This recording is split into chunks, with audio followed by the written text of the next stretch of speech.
Pois bem, prosseguindo no estudo de História da Igreja, vamos agora para o item 97 do nosso material didático. Estamos na página 105, perseguição aos cristãos na Rússia comunista. Olha, esse item 97 nós temos pouca informação, porque a Rússia comunista, claro, vai se tornar, eles chamam de cortina de ferro. Até hoje é complicado viver nesse país, né? Tá bom? Mas, segundo a história, haviam muitas comunidades anabatistas, porque nós, se voltarmos 400 anos na história, eu contei para vocês a história de Catarina a Grande, né, uma rainha da Rússia, que ela, simpatizante dos anabatistas, ela abriu as fronteiras da Rússia para os anabatistas da Europa, concedeu um tempo longo para eles viverem na Rússia, plantando lá. Essas comunidades ficaram. Quando o comunismo, após a Primeira Guerra Mundial, né, que terminou em 1917, tem 5 anos, começou a Revolução Comunista e tombou a Rússia, o que vai acontecer com esses anabatistas? Eles serão perseguidos. Então, 1922 da era cristã. Nesse ano, o marxismo assumiu o poder na Rússia e perseguiu todos os segmentos do cristianismo. Não há como calcular o número de mortos, mas historiadores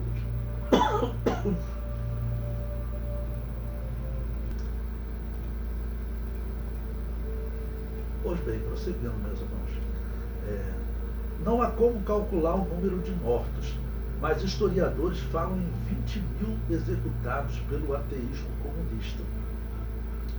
Se nos séculos anteriores a igreja cristã foi perseguida por católicos e protestantes, no século XX será perseguida pelo ateísmo, que matará um número incontável de cristãos, porque a Rússia, ela é o maior país do mundo, né? A quantidade de anabatistas que existiriam lá, já que Catarina Grande, 400 anos antes, deu essa liberdade para eles, né? A quantidade de anabatista que existiria lá seria muito grande, claro, porque você pregar o evangelho pentecostal, o evangelho vivo, nem se compara com aquela reza católica em latim, que até hoje é feito na Rússia, lá na igreja ortodoxa. Ela mantém a prática de falar em latim. As pessoas precisavam da palavra de Deus, né? Então, quantos cristãos tinham lá na Rússia? E além do comunismo russo, na Segunda Guerra Mundial aparece o comunismo chinês. E a China também era um local de muitos anabatistas, porque a própria Igreja Católica conta que nos anos 800 teve um grupo de anabatista que ela não conseguiu matar. Os católicos falam isso. Um grupo chamado Novacianos, que já existia há cerca de 600 anos, era um grupo anabatista, e eles, porque a Igreja Católica não conseguiu matá-los, segundo a Igreja Católica, eles fugiram para a China. Então, no século XX, a Rússia começa uma perseguição, em 1922, e a China vai começar depois da Segunda Guerra Mundial, próximo de 1950, ela começa a perseguição. Quando ela faz a Revolução Ateísta, o ateísmo matou, no século XX, algo comparável à Igreja Católica na história. Normalmente os ateus, eles criticam os cristãos dizendo que nós matamos muitas pessoas na história. Não é verdade. A Igreja Católica e os protestantes é que organizaram essas guerras. Mas também, se comparar nos últimos tempos, no século XX e atualmente, os religiosos são mais perseguidos nos países ateus, principalmente a China, Coreia do Norte, do que em qualquer outra parte do mundo. Hoje, a referência de perseguição no mundo são os ateus do comunismo chinês, ok?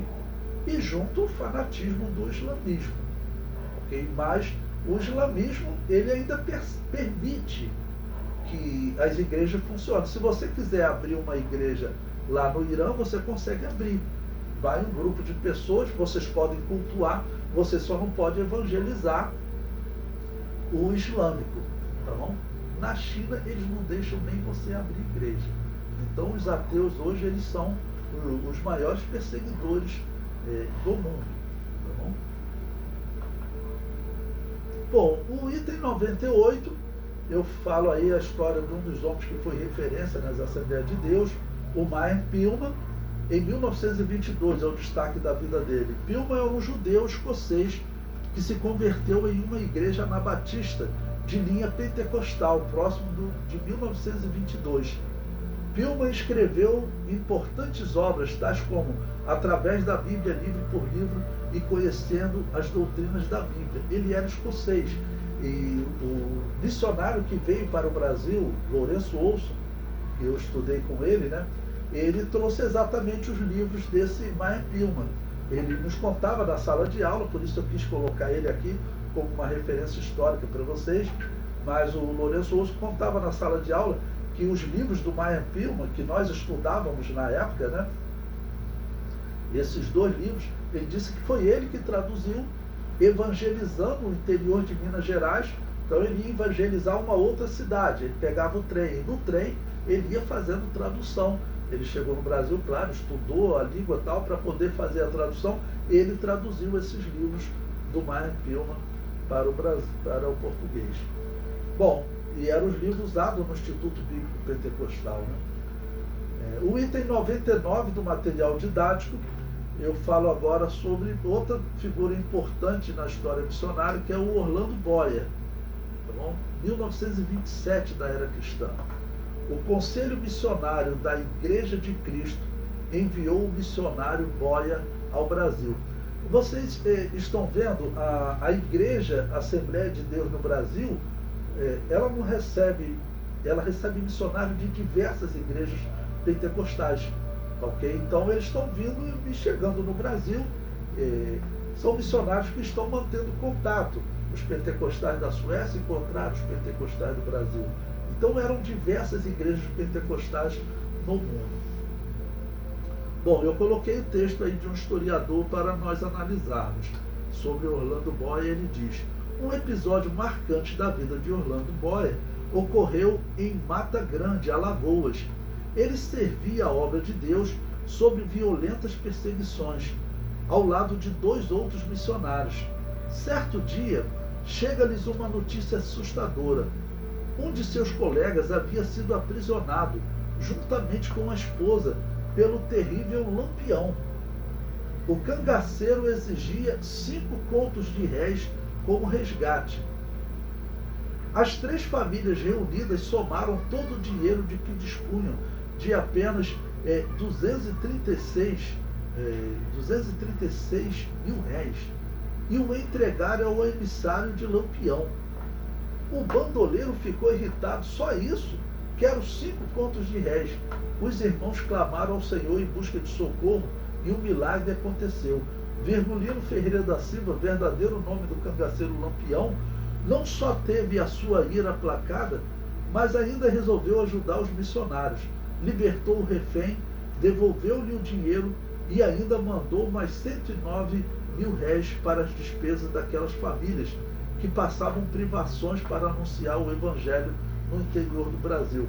Irmãos, eu achei essa história, alguém pode falar, até não deveriam nem aceitar, né, essa oferta. Bom, eu não sei o que aconteceu com aquele homem, se ele ouviu a pregação desses missionários, já que ele aprisionou, é possível que ele tenha pedido para aqueles missionários falarem do cristianismo para ele, porque teoricamente Lampião era cristão, ele era o quê? Um católico.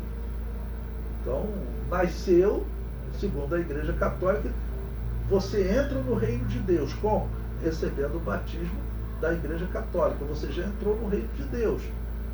Lampião, seguindo esse pensamento, o católico falava: olha, eu te livrei do pecado original, agora durante a sua vida você vai pecar. Então o que você vai fazer? Você vai se confessando e quando você morrer, o padre vai lá, faz uma intercessão e tira a tua alma do purgatório, né, eliminando aquele teu pecado. Por quê? Porque você já está garantido no reino de Deus. Esse é um engano católico, irmãos. E, claro, os missionários chegavam pregando a mensagem verdadeira, então, pelo jeito, o Lampião, ele simpatizou com a mensagem. Não sabemos mais o que aconteceu com ele.